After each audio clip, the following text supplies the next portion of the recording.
Well, hello everyone. Thank you very much for joining us. We are live here at 1 p.m. Eastern, 12 o'clock Central, every Friday. This is the Modern Job Search Checklist. We stream on LinkedIn, YouTube, and Facebook. We hope that we're able to answer your questions and generate some discussion amongst you while we're on having this discussion as our panel today. So if you have any questions, feel free to put that in. We'll be glad to stop whatever we're talking about and talk about what you want to talk about. We ask that you play nice in the chat as we do the best we can to try to make some sense of everybody's situation and also bring some interesting facts and some actionable actions to your day and to your job search. Of course, my name is Mark, and I'll begin about introducing me. Of course, we have down from me on your picture is Damian Burkle. He is the founder of jobsearching.org. The organization is Professionals in Transition. He calls it PIT for whatever reason. So you could take away whatever you want to. But what he's done is not the PITs. Is actually they've helped more than 10,000 job seekers find jobs over since 1992. So want to be sure to recognize him as my co-host. And along with us today for the ride is Ruth Sternberg. She had such great energy last week that we want to bring her up. She works with tons of job seekers, and she's been doing so for the past few years. She is the founder, CEO, guru of confidentcareersearch.com. Welcome to the show, Ruth. How are you? Thank you. Glad to be here.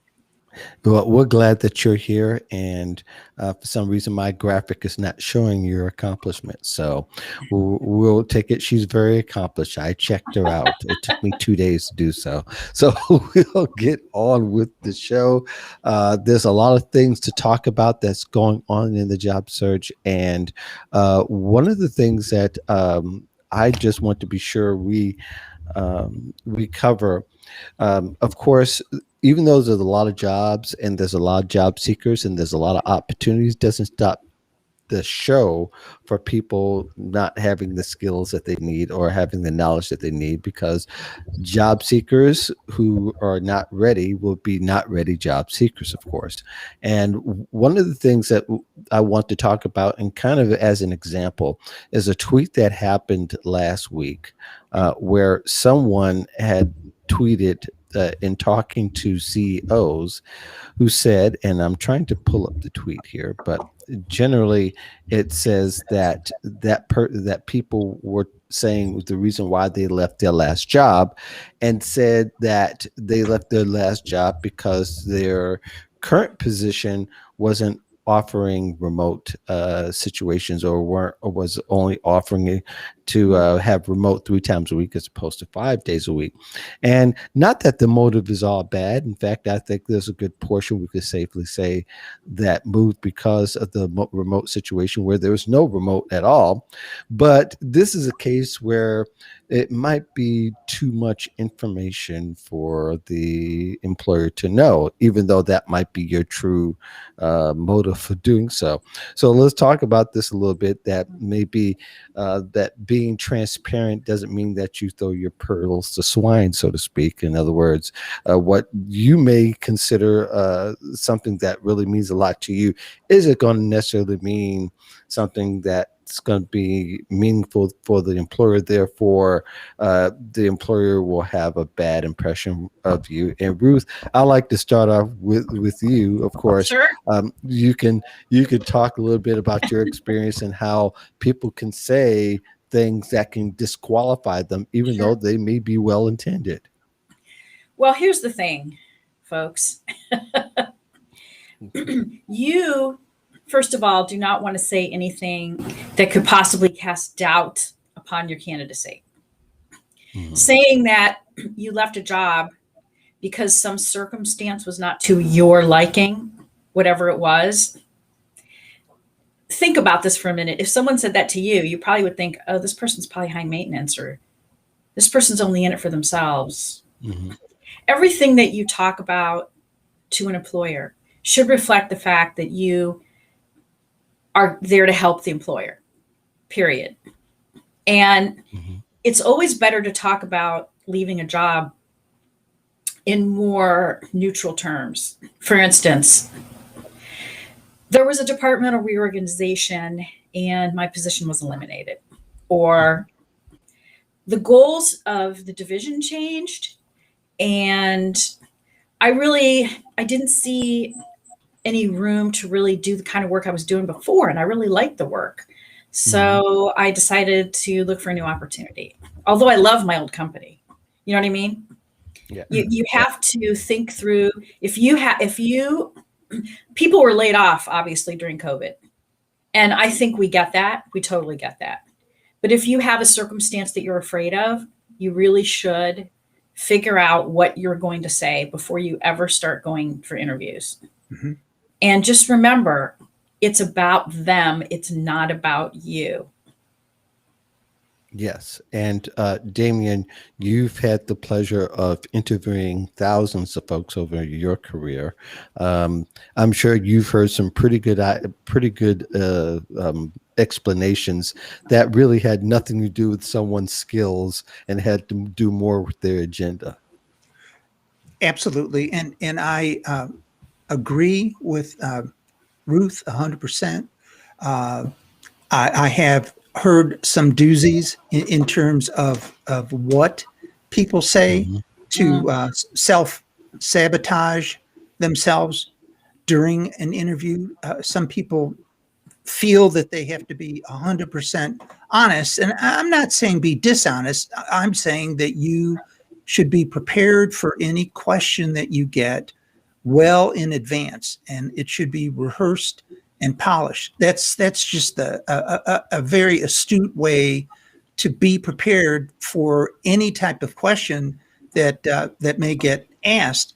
The other thing is, this is exactly what Ruth just said, and that is, I always tell my candidates and also to all the folks that come to professionals in transition at the start of their search to memorize this 3-word sentence, and that is be the answer. Be the answer to the employer's needs. When you're writing your cover letter, when you're interviewing with them, be the answer. And it's very important as Ruth had talked about, to keep in mind the fact that the employer has an immediate need that they're looking for. And although your thoughts may be appreciated or not, you need to concentrate on meeting the needs of the position and the employer, because it's really not all about you. And if you go off and say things that can hurt you, it really doesn't serve you at all. And it's easy for you to kind of lose focus, number one. Number two, even if you feel very comfortable with the interviewer, uh, again, I would highly encourage you to stick to the script that you've developed to a point. But again, be careful that you can really give too much information when you're interviewing, and can also sometimes come across as being desperate, and you don't want to do that. So it's a conversation, not a confession. thank you. Absolutely. And Yeah. unfortunately, for a lot of job seekers, it's turned into confession time that, okay, uh, th- you know, and granted, and this is the thing I want to say, because it is a new world and we're connected a lot closer than we think to people, especially if we live in the same city and we're interviewing live, or whether we're interviewing video. People know each other, they have different work networks.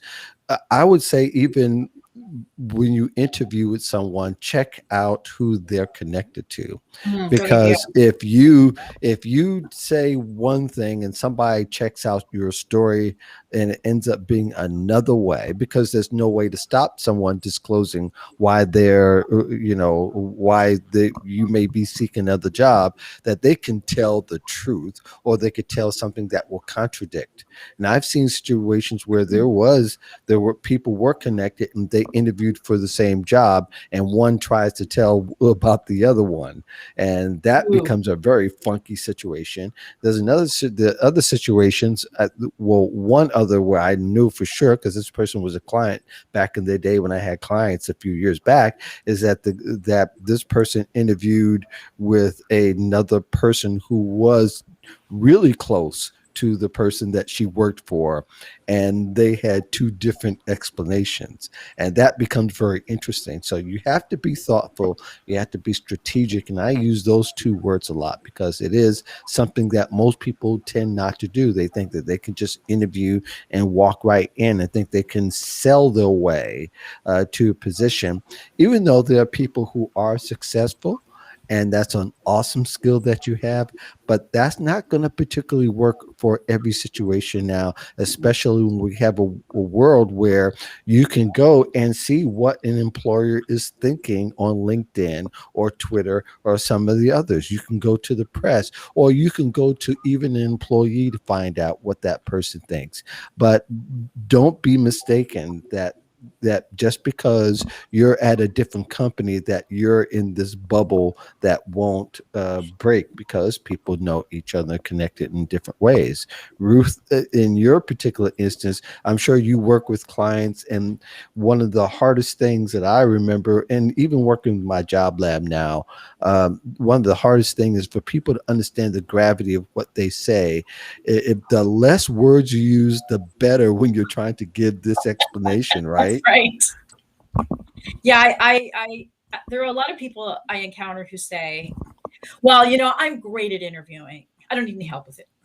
Right. I'm sure, Damien, you've probably heard this, right?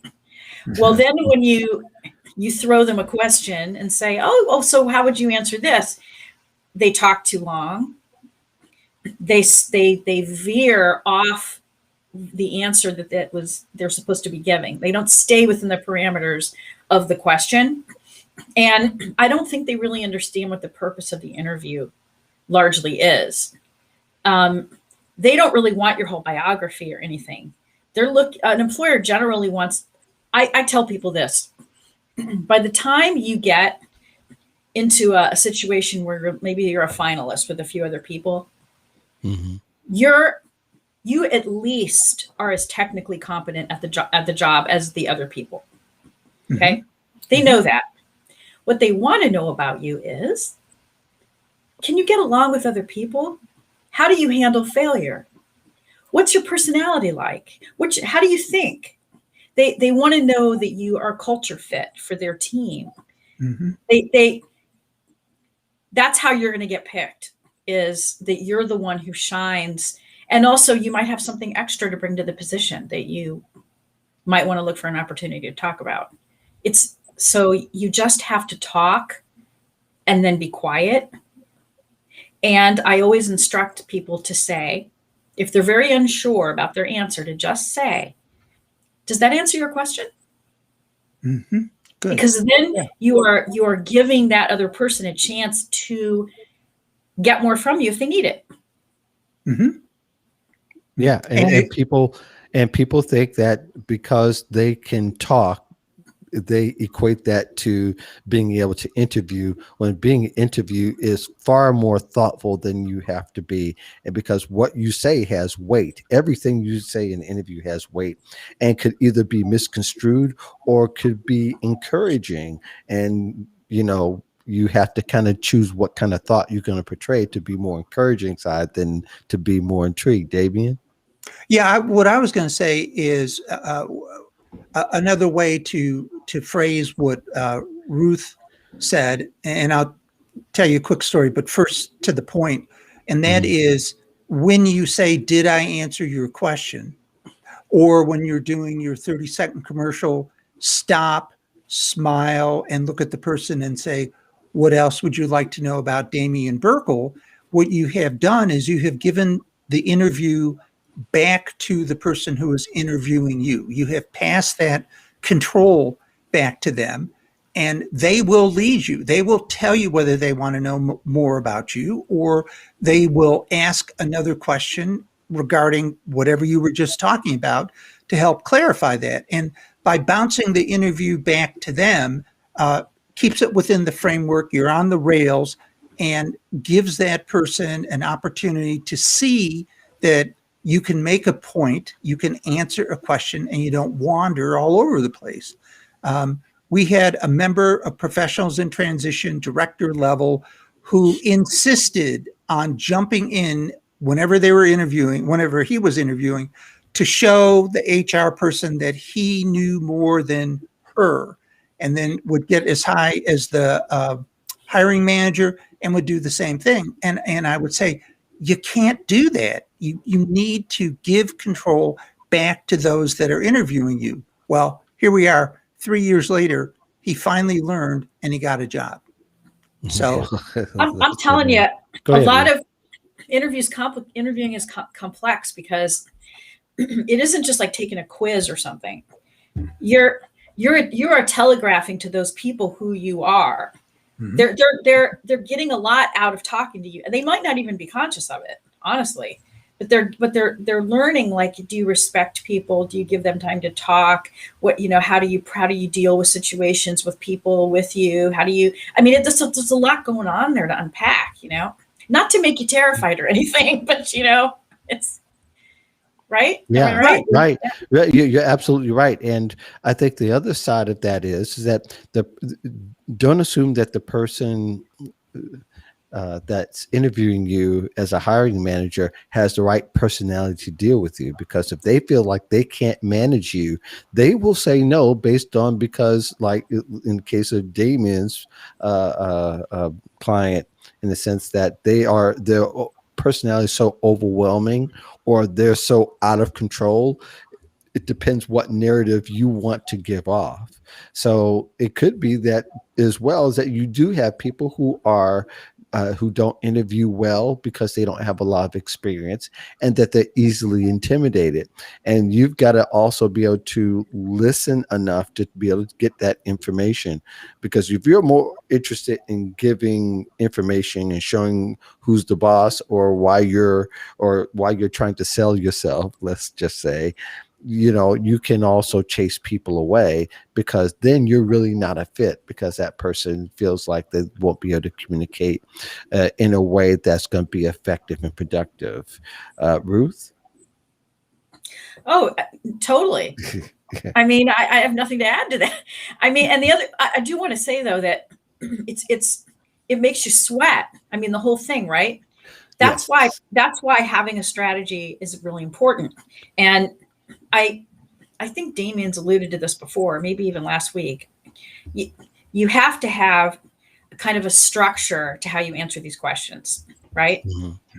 You basically we call it the CAR or STAR structure, which I'm sure many of you have heard: challenge, action, result, or situation, task, activity, and result.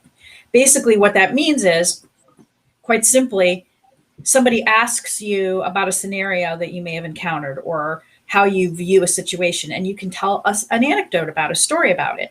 And you Right. just say, well, when I was at Acme Corporation, this situation happened. This is what the challenge was. I approached it this way, and this is what we were able to do. Mhm. And if you just think in that pattern, it will help you a lot to answer a lot of these questions. Mhm. Absolutely. Absolutely. Yeah. Damien, did you have anything else to add? Other than if you can even, and I mean, I call it problem, action, result, but Well, yeah. whatever it is, but what a person can do to make sure that they kind of stay on the rails. And this is what I used to do, because Ruth, you probably don't know, but I lost my job 4 times. And Oh, the yeah. and the first time was when I was here in Winston-Salem, and my natural network was 500 miles away in Cleveland. But what I used to do is I would say, for every answer, I would say, well, the problem was, Yeah. and the action that I took was, and the result was. And by kind of having that prompt, was able to deliver the results oriented answers that they were looking for, so that they could take that information and kind of go, Well, if he did that at Higbee's, he could very well do the same thing or a variation of for us when he comes down here. The other Right. thing, the other thing is, and Mark alluded to this, answer your question and then shut up. And what I mean by that is it is okay to live in the silence of the moment. And what I mean by that is answer the question, stop, smile, look at the person, keep your mouth shut, and then they'll in the silence, it may feel like forever. In that silence, that person will then lead you in whatever direction they're thinking. And as a result of that, you come across more confident, more powerful, more in control. And what you're striving for is quiet confidence. You don't have to come across as a loud blaring gong. You're much better coming across as quiet confidence and allow them to see how you relate with them. Because just like Ruth said, they're thinking, okay, well, this guy is, he's got what we need, but will he fit? And I said this to Mark, and it used to be my 30-second commercial. And what we're going here for is transferable skills. But I went from pots and pans because I was a cookware buyer at Higbee's to mops, brooms, and brushes, which is how I came down here for Fuller Brush, to my new area of expertise, Ruth, which was bras and panties. Oh my. Hey, it's the same work. The product may be different. I have someone that I know in the career industry who's amazing at sales, was in it for years. And she always tells the story about how she used to sell, I think they were like flex meters. And she sold lots of flex meters. And she said, I don't even know what the hell they do. But I always listened to the client and figured out what their problem was. And then if they had a technical question, I just referred it over to the technical people, But yeah, it's the same work, right?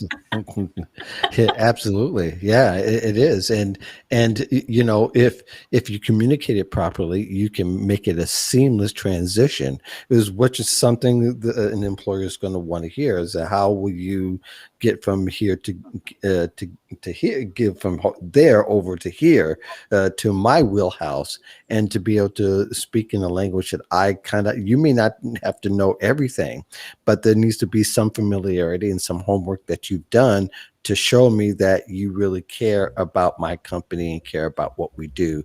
And if you can't show that, then how can you sell the products that we have? How can you communicate to our clients that you are a competent person to represent the company? So those things are important. I definitely want to hear from people in the chat. Say hi, if anything, or if there are challenges that you've had interviewing, wondering how you came across. And I think I'll go back a little bit a few weeks ago, and I forgot her name. She might be watching, but her problem was that she felt like she came across too aggressive in an interview, which is very important to note here in these days, because sometimes the aggression is not particularly the words you say or whether you talk very loud, but because there are things that you communicate that suggest that, you're looking not to be taken advantage of, or you want to show that you have a certain type of personality for the job that you feel that's right. But a lot of times you can also over communicate as well, not just under communicate. And that's one of the things that we are underlining here, is that too much information is not always in the form of words, but it could also come across in tone. It can come across in the way that you greet people, the way you talk about people, the way you even ask questions to an interviewer. So I think it's important to kind of dissect a little bit more of this dialogue, because interviewing is one of our favorite subjects. Davey and I end up talking about interviewing almost every week, but it's a skill that people don't practice. they take for granted. And again, they make all these assumptions because they think they're a great communicator. Well, a large in part is that there's also needs to be the right kind of context for the right kind of narrative that you want to bring. I mean, one of the things we are talking about as well is talk about storytelling, how important storytelling is. And for us, storytelling is practically everything that we do because it is about the narrative. I'll start with you, Damien, as far as the importance of storytelling and maybe a tip for the people. And give it a little context, if you will. Sure. It's great to have an accomplishment, but let me give you an example. When I work with a person on their resume, my position is every bullet point needs to be a problem, action, result statement, because you want a hiring manager to challenge you. If you say you increase sales by 25% in 6 months, you want a hiring manager to ask you how. And when that question is asked, that is an immediate opportunity for you to tell a story about how it happened. And not a long story, 2 minutes, maybe at most, but you want that person to kind of envision you in that role doing what needs to be done. So, for instance, when I was in Cleveland, we came up with a clearance section that went in our catalog. It was black and white. The heads were cut off, and there were various other traits that made it look very different. And we had $70,000 of product on hand sitting in the warehouse. And I went to our people and I said, when I was in Ohio, we did this. And because of volunteering that information, we did indeed create a clearance catalog based on the learning that I had in Ohio. And we eliminated $70,000 worth of obsolete product in less than 3 months. My point being, if you can tell an engaging story, the person that you're communicating to will follow you and will imagine you doing what you did and remember the results that you produced, because it's a story. It's an opportunity for you to shine. It's an opportunity for you to relax a little bit and tell them a proven story that really happened and really worked. You'll come across as more enthusiastic. You will come across as more true, if you will. And it also kind of opens the door a little bit in terms of who you are, how you think, and how you view your work. And P.S., you accomplished X, whatever that is. Yeah, that's great strategy. Ruth, your perspective on it. You're absolutely right, Damien. I mean, that's exactly what you have to do. Here's why it works. It's because human beings are wired for stories. Good. Quite simply, this is how we communicate with each other. When you get together with your friends, what do? You tell stories. Oh, guess what happened last week? Or I met this person and guess, this person does this thing and this happened and this thing. You know what I mean? This is how we do things. And so I really think that telling a story, it stays with the person. It makes it easy to, as Damien said, follow what you're saying. But I also tell people that even though you're telling them about a scenario that occurred and what the results were, you shouldn't give tons and tons of details. Mm-hmm. Simply say what the situation was and what happened, what the result was.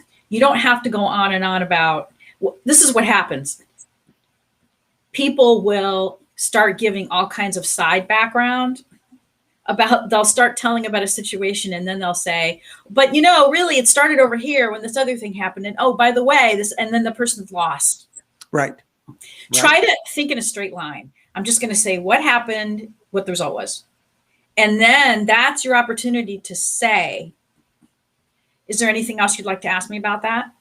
Mm-hmm. Let them decide if they want more detail. Mm-hmm. So yeah, absolutely. 100%. And you should go Yeah. in there prepared too. This is what I used to do, and this is what I tell people. Go into that interview with a couple of stories in your head about amazing things that you did and things that you fixed that went wrong. Good. Have a story in there about a conflict that you dealt with that turned out well. Like pick different categories of things that you have readily available that you can pull them out and use them when you need them. Mm-hmm. It Yeah, helps you that's feel good. so much better when you go into the interview. Yeah, I think having a strategy and then having a formula, so to speak, does really help as a storyteller. But I think one of the things that people fail to communicate within the story is something that's going to be relevant to the Thank you. person that you're interviewing with. I mean, if you could tell them stories about different accomplishments just to brag about, it probably won't come across as much as if you're addressing a pain point and how you solved it for your current employer or your past employer or past employers, Mhm. and how you can solve it for them. And I think Yes. that's the thing that really is the crux of it all. A lot of people tend to fall apart at that particular point, is that they didn't do the research, they didn't have the discussions. I always encourage, especially these days, go several people deep beyond the people that beyond the person that's referred you, if you get so lucky, so that you can start to resonate with the person that's going to be sitting in front of you. That's where the magic is. And really, your stories don't even have to be that long. You could tell Mhm. a 2 or 3 sentence story without boring someone and hitting the point that you're in. In fact, the more that you shrink your story, the more chance you have for it to resonate with the employer or the hiring manager, whoever you're interviewing with. Ruth, you agree with that? Oh yeah. And I got to tell you something, you cannot over prepare. Mm-hmm. I had Mhm. got a job grant writing for an organization. I spent 12 hours beyond the submission of my materials getting ready for that. Mhm. I am telling you, um, I looked up all the people that were interviewing me. I talked to the person that used to have that job because I wanted to Mhm. find out, like, what's the organization like? How do people think? How do they do things? And if you can get that information, then that really helps you understand how to talk about your stories. Because if you Mhm. know people have a certain work methodology, when you tell your story, you can talk about that work methodology that will resonate with them, if that makes sense. Yeah, yeah, Damien. Yeah. The other thing that I would like to add to the storytelling, I absolutely agree with Ruth that you should have 2 or 3 stories already rehearsed and prepared. But you can also take it a step further and build on what Mark was saying basically, I can do the same thing for your company. Yes. Bye. And the other thing is, the more relevant you can appear when you're talking to this person, and the more bridges you can make. When the when the director said to me, "What do you know about bras and panties?" I said, Boy, that's A loaded question, huh? Yeah, right. "Really?" And I said, "Well, honestly," I said, "I don't know a lot, but I am prepared to get my hands around it, and that." Uh, I always love that, Ed. oh and Lord. and I mean, that's what came out. And then I caught myself and I said, "But a buyer is a buyer is a buyer. It doesn't make any difference whether it's pots and pans, mops, brooms, and brushes, or bras and panties." Then he kind of sat back and smiled, and it was kind of like, "Whew." Yeah, I would have cracked up if I was the one interviewing you on that one. And this story never gets old. I've heard this for a long time. But yeah, that story never gets old. But there is a sort of an emotional intelligence that's attached to it, because you are looking to also, if the company feels and the interviewer feels a certain kind of way, you've got to be able to read into that. And it's not always what you say, but it's what you hear from the interviewer that's going to prompt you to say certain things. And you have to, if you're well prepared, you won't have problems making that transition. But Mhm. if you're not prepared, then you'll have a problem resonating to that person and that's sitting on the other side, meaning that you don't have that much time to turn around the right responses. Um, there are times when during an interview it's appropriate to say, give me a moment to think about it, but the other things that are kind of cliche-ish, that they're waiting to hear how it relates to them. And so I think people tend to think that, oh, how it relates to me. No, it's not. The interview is not about you. Nope. In essence, it's how you can help them and solve their problem. Be a consultant. Mhm. Think about the pain points, go to where the pain points are, and that you can come up with the solution that's right for them, not just the ones you solved in the past, but have that kind of intelligence when you're moving forward. Ruth? Yeah. Here's the thing. You can say, because you've done your research and you know the company, you can say what happened in a scenario, but then you can say, for instance, I know that you deal with X and X and Y. Well, we were working on the same type of thing, and this is what happened. So you can relate what you're saying to something that they do. And I also wanted to say one more thing about stories. I always tell people to think about the couple of things that they really would like to talk, really want that interviewer to know about them that are relevant. Mm-hmm. Okay. And if they don't get a chance to do that during the interview, at the end of the interview, usually you will be asked, do you have any questions for us? It's always important to ask questions. Never, Mm-hmm. never just say no. You want to ask them something about their strategy or their company, but here's what you can do. You can say, you can know in your mind that you want to talk about how you solved a problem that they would understand and relate to. So you will ask them, so what's been your experience with X or Y? Like, just directly talk about whatever that pain point is. Mm-hmm. And then they may just respond, oh, yeah, that was a huge problem last quarter. We've been working on that. And you can say, I totally understand that. That was exactly what we were doing. And this is how I handled it. And it would, I think it's something that would work great for you too. Just it's a way for you to get an opening so that you can give more information about yourself. It's a conversation. Mm-hmm. I don't think most people realize that you have the opportunity to do that. Yeah, Mm-hmm. that you can interact and ask questions during the whole conversation, Yeah. because that's what you'll make it. And this is where the job seeker or the job candidate is really in control, is that you can interject if something's not clear to you, or maybe you can set yourself up for the alley-oop during the conversation by asking the type of questions if you're informed enough. But you got to be informed enough.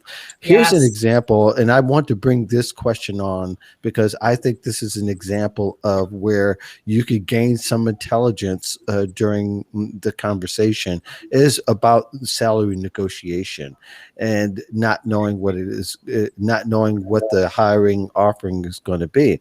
Well, these days, unfortunately, you don't know what the final offer is going to be, or that first offer is going to be.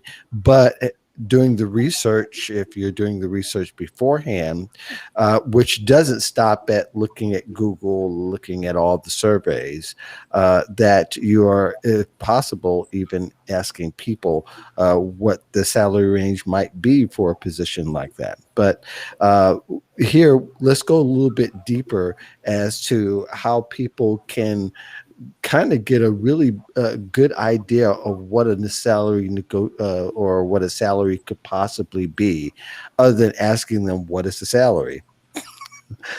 Okay. Damien, you want to take a shot? Sure. When I was at Richard Nelson Bowles's House. He's the one who wrote What Color's Your Parachute?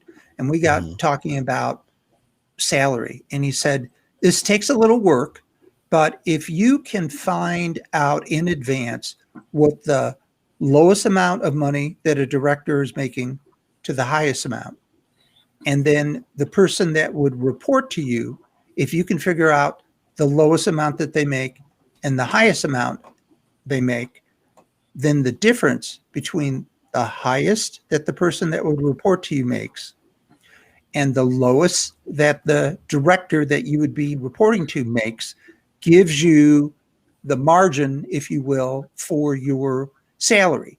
That's one way to do it.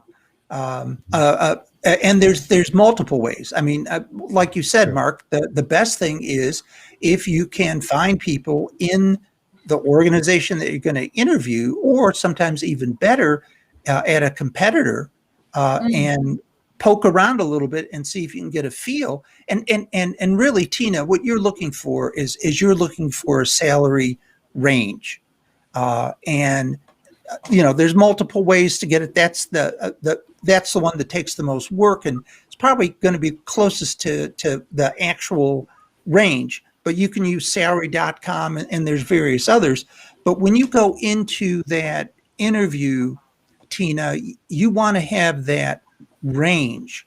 But there's a whole separate presentation here, but I call it the Damien salary dance. And the bottom line to this whole thing is you never, ever, ever divulge your salary during a first interview, and hopefully not during a second interview. And you use phrases like, I understand that you need to know my salary, but I feel that we're really early in the interviewing process, and I'd really like to know more about the position, and then follow up with a question. You might get pinged again, and you can say, I hear what you're saying, and I'm sure that I will be able to fit within the range of the salary. Now, if that person jumps up, grabs you by the neck, holds you against the wall and says, I got to know what your salary is, you can then give them a very wide range, with a $20,000 difference or whatever that range is, and just leave it at that, because the last thing you want to do is tell them how much money you made in your current position or the position you were in before. And here's why. You do not know really how high they can go. And if you give them a figure that's too high, that could eliminate you. If you give them a figure that's too low, lower than what they wanted to pay, then they may think that you're not qualified for it. And you can actually say, if they push you, you can say, well, you know what? I'm not really sure the position that I'm interviewing for is the same as the position that I'm currently in. And I'd like to postpone salary discussion until you've decided that I'm the one for this position. If you don't mind, please. And then smile and keep your mouth shut and see where it goes from there. Yes. I think I'm looking at the phrasing of the question. How can you negotiate your salary when you don't know the salary? That question, the answer is you can't if you don't know the salary. But if you are in the negotiation phase, you will probably know the salary, because that usually comes when an offer is made. They tell you, we'd like to offer you the position for this much. That's when you know, and that's when you can do the negotiation dance. Yeah, so it's very good. And since but I wouldn't. But if you don't mind, in the middle of the interview, go ahead. I would not bring this up in an interview. I would not say, "Can I just ask you, what's the salary for this job?" Because that makes it look like you're just in there about the money and you don't really care about the company. Right. I tell people, know the industry, know the ranges going in, so you have some rough idea. If you're working with the recruiter, very often they will tell you the range that's being budgeted for that job. Because that's what they've been charged to do, is find somebody in that range. My husband got a new job last year, and he talked to he's an engineer. He talked to a lot of recruiters, and they would just point blank tell him, this job was like this range, and they knew it was too low for that job. But and so my husband would just say, "No, I don't want to interview for that," because you have some power here. You can decide. So Mhm. And walking away is a very powerful, and I think to some degree the one who wins the interview is the one that can walk away and feel good about it no matter what the status is of it. But I think that is also a very good strategy, because a lot of times there are employers, one, that more increasingly as this job market has picked up as far as competition, that there are companies that I've heard some instances where they're trying to ascertain that information before you advance to the next rounds of interviewing, which I say mm, usually walk away, because then it's not likely to be worth it. Right. Having said that, uh, we got to keep the different industries in mind here, because the industries are they're very different in the way that they approach salary. So true. let's just say that an executive is going to get the market rate. Somebody who is working hourly is likely to get challenged with a low ball offer, and there's everything else in between. So we can decide that as well. But I think the other thing that's really important for most people is that if you don't have your leverage, isn't the fact that you can just get the job. There's a lot of jobs out there.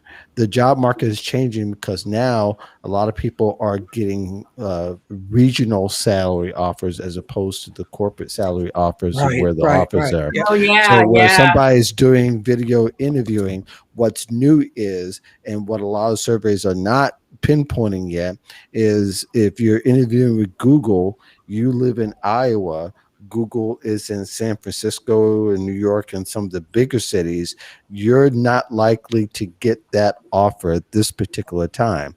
That might change because the competition may change that aspect of it. But you have to be a little bit more savvier in understanding what was the salary when they were there, and look at the market rate and try to study it from that particular point, which would be the caveats to the great advice you guys already gave. So you have to go in kind of ready to before you start your job search, not during the interview process. If you're waiting during the interview process, you've waited way too late, because the paradigm shifts, because they can change their mind about you if they Mhm. feel like you just have enough or you might have too much. So I want to bring that in. I'm going to let you guys answer Stan, but that would be the caveat I would bring, is that the salary paradigm has shifted to where you have to know the regional and the state as much as you do what they're offering at the headquarters, which might be in a big city. But there is another question. Tina felt that that was pretty helpful, so we're glad we were able to help you some.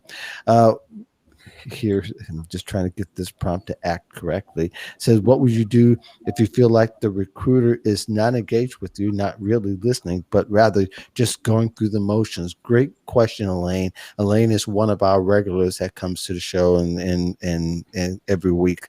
One of the most powerful things, and I'm going to start this one off because I think this is where uh, listening has to be one of your tools in your toolbox. And but what's hard is that the recruiters and may have talked to dozens of people already. So if they're hearing something that they already, it sounds like they've heard already, they pretty much have gone on autopilot. So Hmm. what you'll have to decide is, if you've done your homework, what will get their attention.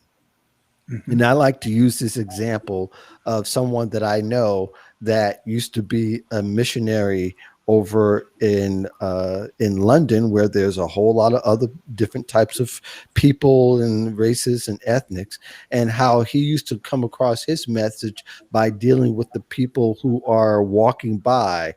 Some people say Indians are this way, and sure enough, they get the attention of the Indian. Or it says some people say Muslims are that way, and you could tell just by the way that dressed.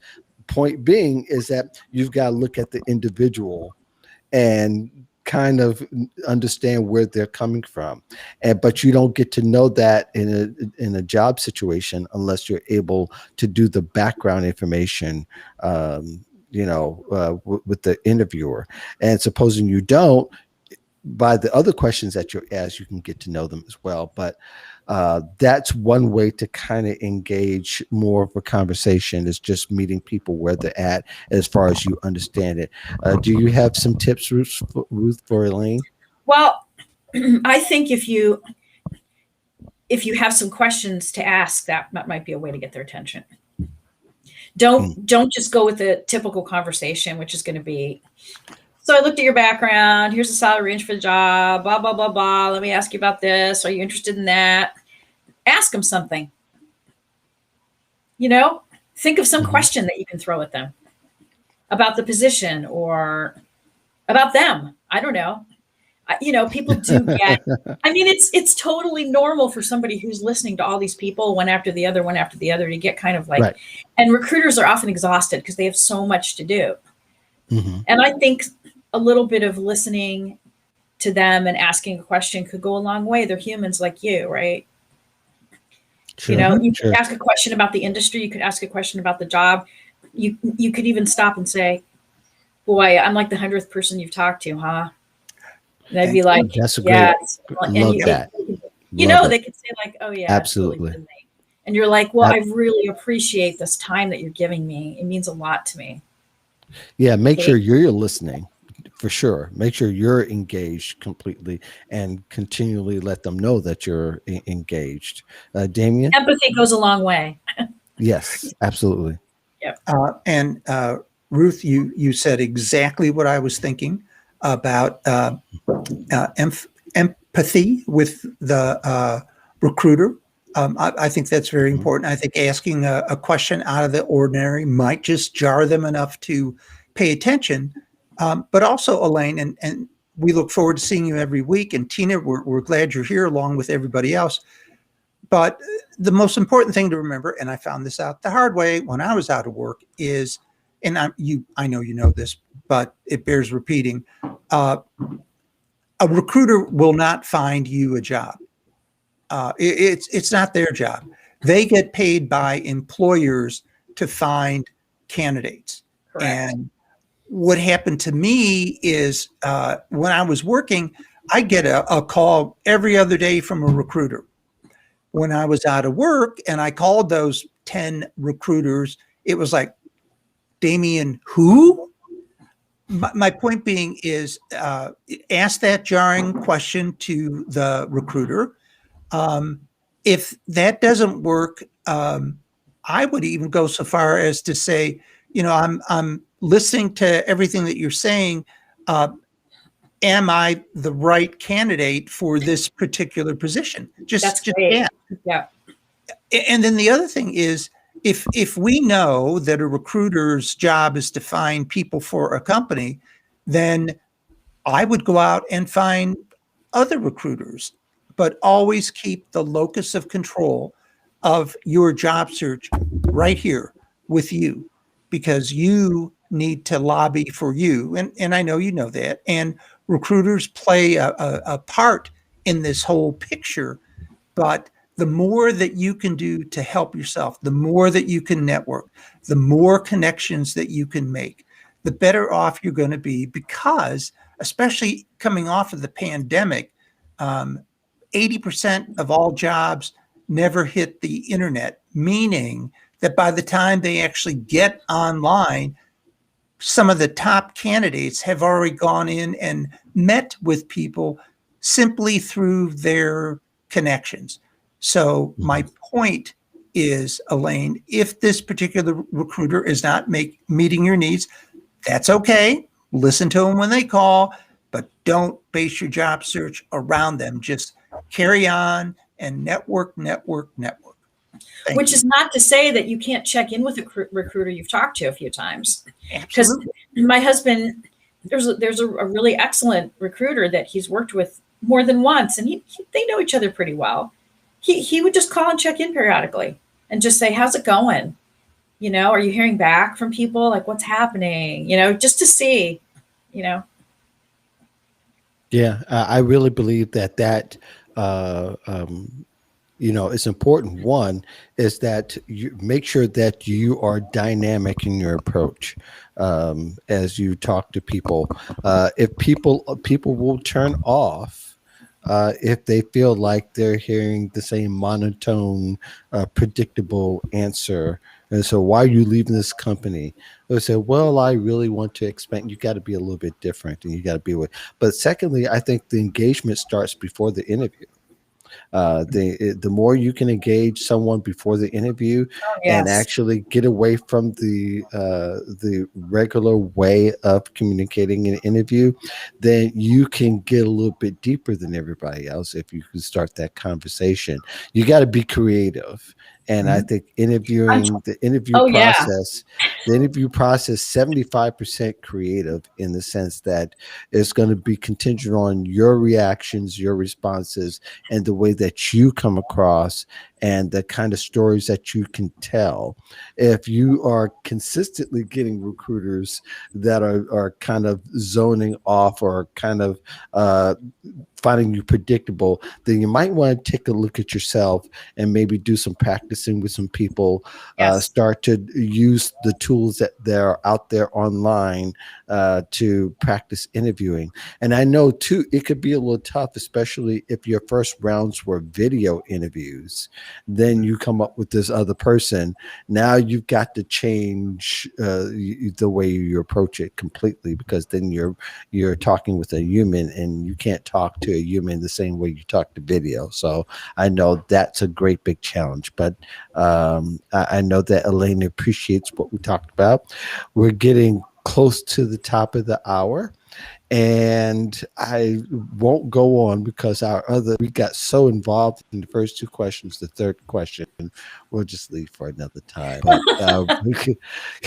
But Ruth, what do you have coming up next that people should know about? Well, on Tuesday, July 13th, Mhm. um, I am I am hosting a speaker. I do this twice a month, the second and fourth Tuesday of every month. I have some Mhm. speaker talk about career development. This Mhm. time, I have someone talking with us about Zoom etiquette, which may sound weird, but Mhm. we all have those situations, right? It's like, Sure. is it okay to turn my video off? Yeah. How long should I wait before I answer a question and overlap with someone else's streaming? Do I smile the whole time? I mean, there's all this stuff. What about my dog? Oh my God, or my kid, or it's the phone, or God, there's nothing. I hate being on a Zoom call and hearing ding, ding Mhm. from people's phones. It's like, you know. So Yeah. anyway, we're going to be on at noon Eastern time, and it's called Move Forward, and you can register on Eventbrite, but people reach out to me directly, on LinkedIn, and let's Is that just going to be connect. streamed? Is that going to be streamed on It LinkedIn is. It is a or Zoom. some other channel? It's a Oh, Zoom. okay. This is Zoom. I always record Okay. them though, and then put them on my YouTube page. YouTube. Yeah, Okay. Yeah, trying to good figure deal. out different ways to do this, but I would love to have you. It's free. Hey, just sit in with us. You know. Good deal. Good deal. Good for the people. Damien, what you got coming up next? One quick thing before back to Elaine. Elaine, there's two types of recruiters, right? There's contingency recruiters, and that's like throwing a position to sharks because all of them are recruiting for the same position. So keep that in mind. They don't get paid until they actually find a person and get them into the job. And then you have contingency. Contingency, you'll never hear from unless uh, most of the time you're at work, and they're paid by a company exclusively to find a candidate. So keep that in mind. And there's plenty of recruiters out there. Coming back to me, we are going to continue with our professionals in transition meetings every Thursday night at 7 o'clock. The link is on our website. Everyone is welcome as always. And I too have a couple of seminars coming up later this year that we are planning. And of course, we continue to do military outreach, which is a challenge Oh, because, that's you know, it's on Zoom, so that doesn't really. Anyways, but yeah, all is well. It's an exciting time to be here and have the opportunity to both work with Ruth and of course Mark. You know how much I enjoy working with you every week. So thank you Yeah. both. Well, thank you, and appreciate that, Damien, and thank you, Ruth, for joining us here at the show. Thank you. I'd love Appreciate to come you. back sometime. Yeah, and that may just as well happen. We do have a guest coming up in a couple of weeks, and we have and that will be Rashonda Green. She's going to join us. She was, if you're familiar with the Max List podcast, she was their guest this past week, and I've known Rashonda for a number of years now, so I'm going to have her on the show on the 23rd. The 16th, we have a guest to be announced. You can look for that announcement. In the meantime, join me on Twitter this coming Wednesday. I thought it was going to be the following Wednesday, but it's this coming Wednesday. I am a guest of the McGraw Hill Careers Timeline on Oh, Twitter. So myself Congratulations. and thank you, myself and Daisy Wright, who is a past guest of ours, is going to be answering questions about job search and all things career. great. So look forward to that. And got a bunch of other stuff that's coming up. It's not important real right now. So I'm just going to leave it there. In the meantime, we'll be back here next Friday, of course, 1 p.m. Eastern to 12 o'clock Central. Getting my time zones mixed up. You can find our YouTube page, the Modern Job Search Checklist, and you'll find this video already there, and you can find the past ones that we've done on that channel. So feel free, and a lot of people are starting to subscribe, so really happy about that. So more if you subscribe and get it on a regular basis, and you can be pinged when we go live on YouTube. At the same time, we do Facebook and LinkedIn. And want just to acknowledge thanks to Tina, Elaine, and Elizabeth, who were watching with us live, or at least let us know that they were watching. In the meantime, thank you very much. Thank you, Ruth, again. Damien, as Thank you. always, weekly, and we'll be back next Friday, 1 p.m. Eastern. You all have a great weekend. You too. You too. All Thank right. you.